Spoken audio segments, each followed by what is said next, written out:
Confidence is beautiful. So today, let's talk about how to be a more confident woman.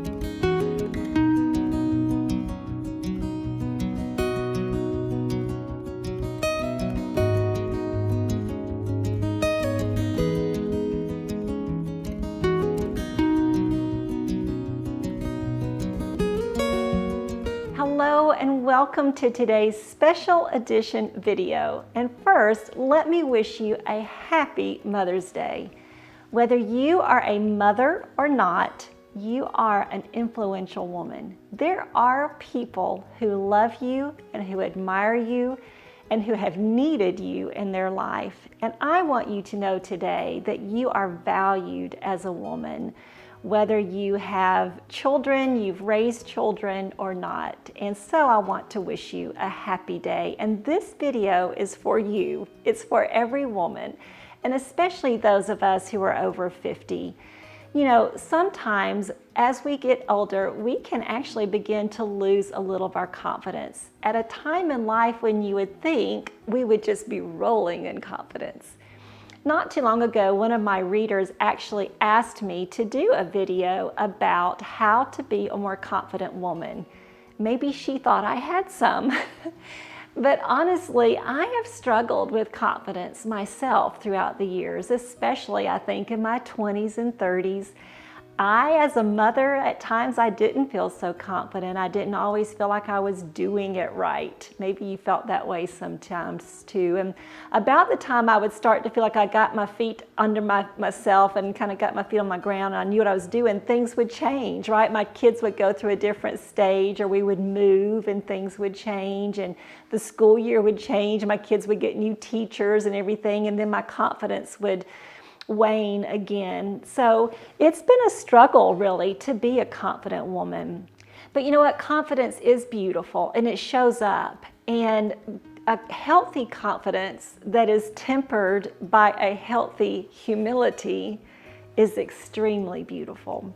And I especially believe, as a Christian, a woman who follows the Bible and who follows Jesus, I do believe that true confidence, the kind that really is beautiful, is one that is also anchored in that healthy dose of humility. So today I thought we would talk about 3 things that I think we can do to gain a little healthy confidence, some beautiful confidence, the kind of confidence that radiates so that it warms, so that it draws people in instead of pushing them away or making them feel inadequate in our shadow or something like that. We're not talking about that kind of super confidence that makes other people feel small. We want the kind of confidence that actually lifts other people up too, that just really, you know, exudes from us and makes people feel warm and invited and grateful to be in our presence, right? All right, the first thing I think we can do to increase in our confidence is to consider who we are aiming to please. You know, I think one of the things that can rob us of our confidence is that we start feeling inadequate towards the people that we're trying to please. So if we're trying to please our spouse and we're trying to please our children, and maybe we're trying to please a mother or a sister or a close friend, maybe we're trying to please a supervisor at work, maybe we're trying to please some people at church. I mean, my goodness, by the time you get through that list, and you know as well as I do that if you're pleasing one person, you're probably upsetting the other person.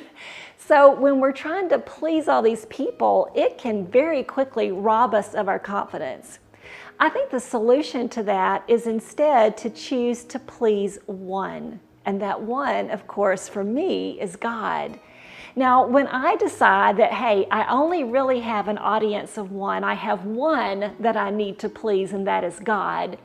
At first, that could make me feel a little arrogant, like, you people don't get a piece of me. I'm only trying to please God.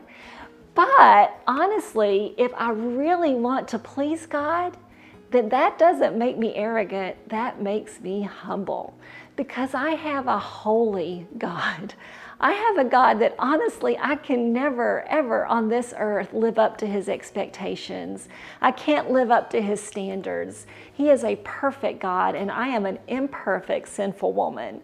So that doesn't make me feel arrogant. It makes me feel humble. But what balances that out is that that very same holy, righteous, perfect God also loves me perfectly.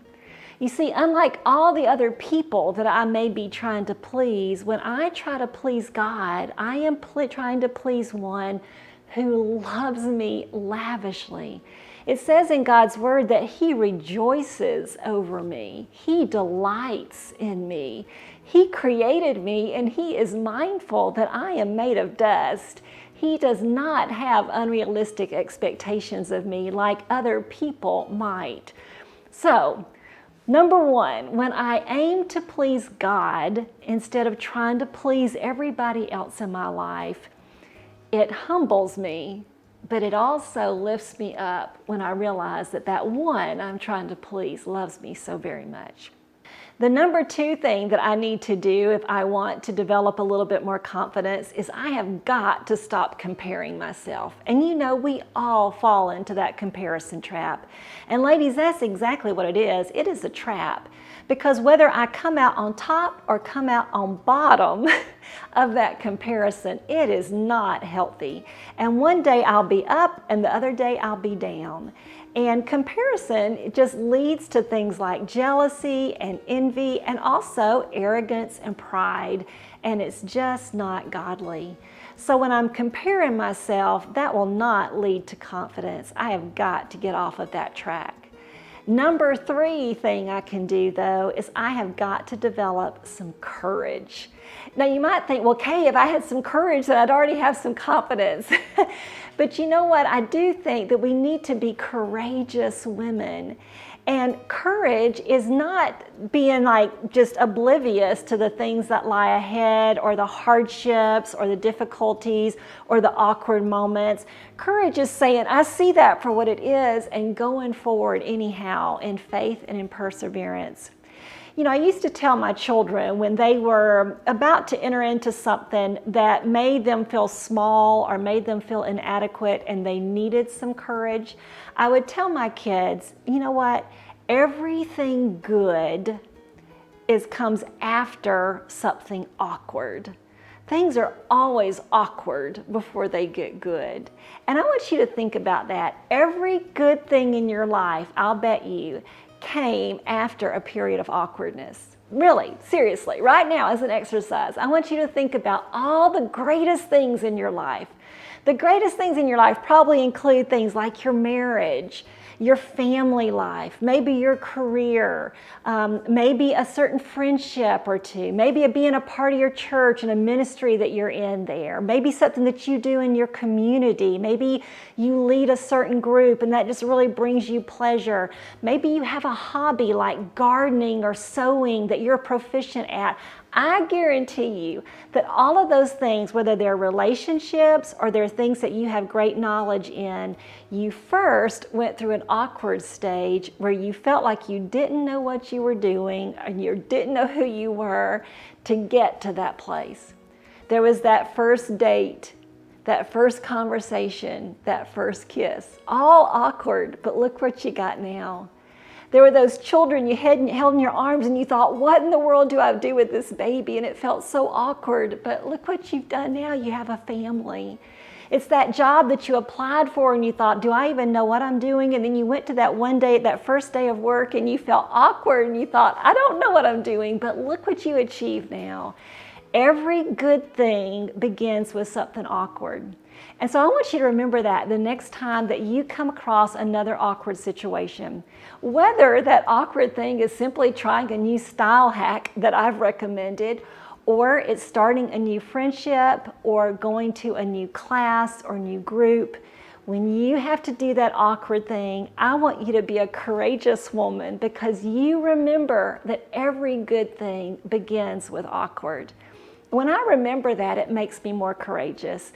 It reminds me that I've done it in the past and I can do it in the future. I can walk through the awkward to get to the great. When I remember that I have an audience of one, when I stop comparing myself to other people, and when I get a little courage and I walk through the awkward, then I become, over time, a more confident woman. And I believe that you can be a more confident woman too if you do those things. Confidence is beautiful. And it's not just stunning, it's also winsome. It attracts people to us so that we can share the knowledge, the wisdom, the love, the kindness that we have. And you, I guarantee you, have something to share with those around you. Again, I want to wish you a happy Mother's Day. Thank you so much for joining me for this little inner beauty video today. I hope you have a happy day. You go forward and be a confident woman.